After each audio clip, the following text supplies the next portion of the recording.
साथियों नमस्कार। देखते हैं सवाल आज की क्या प्रॉब्लम है। इस प्रकार के सवाल सभी एग्ज़ाम, चाहे वो बैंक हो, रेलवे हो, एसएससी, पीएससी, कोई सी भी एग्ज़ाम जो कॉम्पिटिटिव एग्ज़ाम हो, सब में इस प्रकार के प्रश्न आते हैं। थोड़ा बहुत इधर उधर घुमाते हैं, वो ये देखना चाहते हैं कि आप सवाल पकड़ पाते हो कि नहीं पकड़ पाते हो। देखते हैं सवाल क्या है ना। देखो क्या है सवाल में, क्या है ये कि 20 छात्र हैं, उनकी आयु 21 वर्ष है। ठीक है, 20 छात्रों का कोई समूह, उनकी आयु 21 वर्ष है, 2 छात्र छोड़ के चले गए। ठीक है, और अब औसत 20 साल हो गई, मतलब 2 छोड़ के चले गए, उसके बाद जो बचे उनका औसत 20 है। यदि छोड़कर जाने वालों में एक की आयु 26 वर्ष है तथा जो समूह में शामिल हुआ है उसकी आयु 20 वर्ष है। समूह छोड़ने वाले दूसरे छात्र की आयु क्या है ना, मतलब 2 चले गए और एक कोई आया है ना। 2 तो चले गए और एक कोई आया, और जो 2 गए हैं उनमें एक की 26 है, दूसरे की क्या है। प्रश्न इतना सा है ना। प्रश्न जब अपन पढ़ते हैं तो प्रश्न पढ़ने के साथ एक बार में समझ में आ जाना चाहिए कि ये क्या पूछ रहा है अपन से। यदि इतना समझ में आ गया फिर सवाल हो जाएगा। ठीक है, आओ देखते हैं, है ना। सवाल बहुत ही आसान है। जैसा कि मैंने कह रखा आपको कि फार्मूला अपने को चाहिए ही नहीं, है ना। किसी प्रकार का कोई फार्मूला अपने को नहीं चाहिए। अपन केवल इसको मानसिक तरीके से कि अपन सोच सकते हैं कि नहीं सोच सकते ना। चलो आओ देखते हैं। देखो 20 की औसत आयु 21, 2 चले गए, तो 2 चले गए तो मान लो कि वो तो जो 2 गए हैं वो भी 21 के हैं। ठीक है, तो 21 दूनी 42, जो 2 छोड़ के गए वो 42, छोड़कर गए 2, छोड़कर गए, है ना। उनकी कितनी जाएगी 42 कुल, 21 × 2 बराबर हो गई 42। ठीक है, अब रहे कितने गए, 18 लोग रह गए, और इनका औसत भी कितना है, इनका औसत अब बोल रहा है वो औसत 20 वर्ष हो जाता है। तो अब मुझे बताओ कि जब 2 छोड़ के गए, 2 अपने अपने, अभी ये 20 लोग हैं, 20 को सब में एक एक यदि बांटें, एक को इससे मिलेगी तो कितनी मिलेगी, 21 मिलेगी। तो 2 तो अपनी 21 ले गए, तो जो बाकी जो बच रहे थे 18, उनका भी 21 ही रहेगा। जो बाकी के बच रहे थे 18 लोग, उनका 21 ही रहेगा, क्योंकि जो 2 गए वो अपने हिस्से के 2 लेके 21 लेके गए, तो वो 42 ले गए। लेकिन अब इन 18 लोगों की 20 ही रह गई, है ना। तो वो इन 18 लोगों में से एक एक और ले गए। कौन, वो जो 2 लोग थे, है ना। वो जो 2 लोग गए हैं ना, वो अपने हिस्से के तो 21 42 लेके ही गए हैं, लेकिन साथ में इन 18 लोगों का एक एक और ले गए, मतलब 18 और ले गए। तो इसमें प्लस 18 और कर दो, है ना।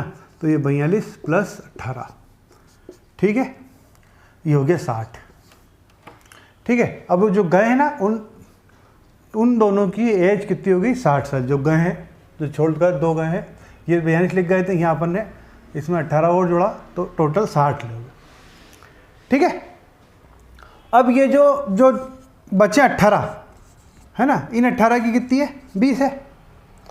ठीक है, इन 18 यहाँ से हटा देता हूँ मैं, ये जो 18 है उनकी 20 है।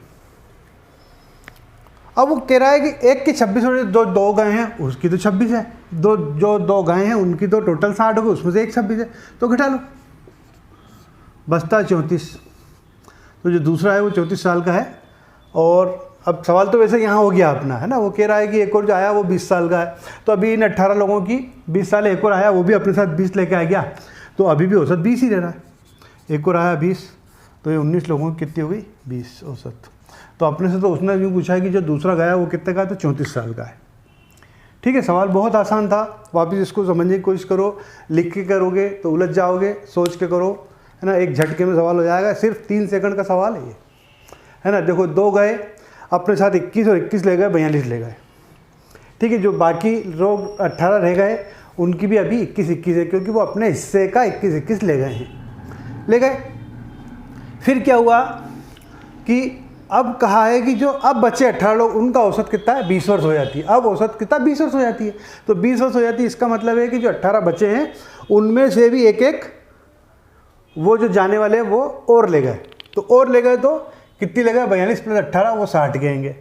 ठीक है। अब इन 60 में से एक व्यक्ति 26 का है तो निश्चित रूप से दूसरा 34 साल का होगा। बस सवाल यही हो गया, है ना? बहुत आसान है।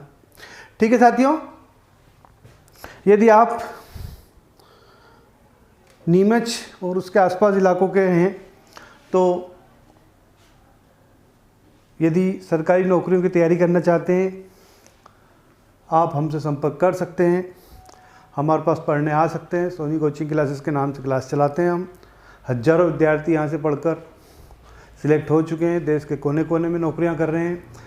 बड़ी बड़ी तनख्वाहें, लाखों रुपए कमा रहे हैं वो। आप भी सरकारी एग्ज़ाम की तैयारी करके ये सब जो आपके सपने हैं, हो सकता है कि आप सरकारी कोई बड़ा अधिकारी बनना चाह रहे हो, कोई इंस्पेक्टर बनना चाह रहा हो, कोई सब इंस्पेक्टर बनना चाह रहा हो, कोई इनकम टैक्स इंस्पेक्टर बनना चाह रहा हो, कोई बैंकर बनना चाह रहा हो, कोई रेलवे में नौकरी करना चाह रहा हो। इन सब की तैयारी हम यहाँ पर कराते हैं। आप आइए, हम बिल्कुल आपके सपनों को साकार करेंगे और निश्चित रूप से आप अपनी मंजिल को पा लेंगे, ऐसा हम विश्वास दिलाते हैं। ठीक है साथियों, फिर कल किसी नई समस्या के साथ कल नए वीडियो में मिलते हैं अपन।